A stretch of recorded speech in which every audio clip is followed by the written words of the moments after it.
Hi, I'm Peter Mitchell. I'm the tutor in Archaeology and Anthropology at St. Hugh's, a subject which normally takes 6 students a year. The students who come to read Arch and Anth at St. Hugh's normally have 12 tutorials in a term. Each of those is about an hour long, and each consists of two, occasionally one, sometimes three, but normally two students coming to see a tutor, either myself or somebody else, depending upon what it is they're studying at that particular time. And in that tutorial, we discuss the essay that they've written for it, the essay they've handed in before, and that they've received back with comment either before the tutorial starts or during the tutorial. We discuss that essay and we discuss the wider reading that they've done, and we discuss where the topic concerned fits within the course as a whole.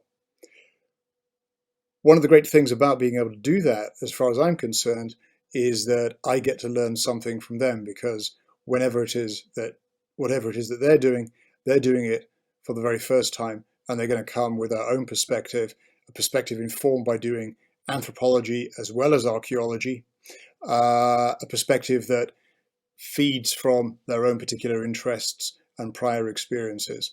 And that's really an enriching thing for me, and it feeds into my own research which at the moment involves me in starting to write a book about the comparative archaeology of Africa's islands, what we can learn from that, why African islands in particular have seen relatively little use made of them to understand island archaeology as a whole in the rest of the world.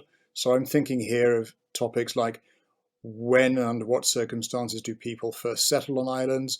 What is the impact they have on the ecologies, the plants and the animals that they encounter? How do they shape those ecologies for their own purposes? What can we learn about islands as important hubs in trade networks, and also, particularly in the last few hundred years, as instances where slave labor and plantation economies operated?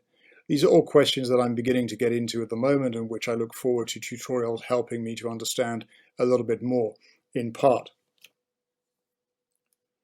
As for what we're looking for in terms of the undergraduates whom we select to come and do Arch and Anth at St. Hugh's or in the wider university as a whole, most important thing of all is that people need to be curious, they need to be excited about both anthropology and archaeology, they need to be hardworking, they need to be passionate about their studies, and they need to be self-motivated. They need to be self-organized in the sense that, unlike school and unlike most other universities, they're going to have to do an awful lot of work here with assistance, with direction, but an awful lot of work here on their own. If that's the kind of thing that interests you, then please get in touch, and we would very much like to see you come here for a real open day, we hope later on in the year, and certainly we'd like to see you apply. And I'm very happy to answer any particular questions that you've got. Thank you very much.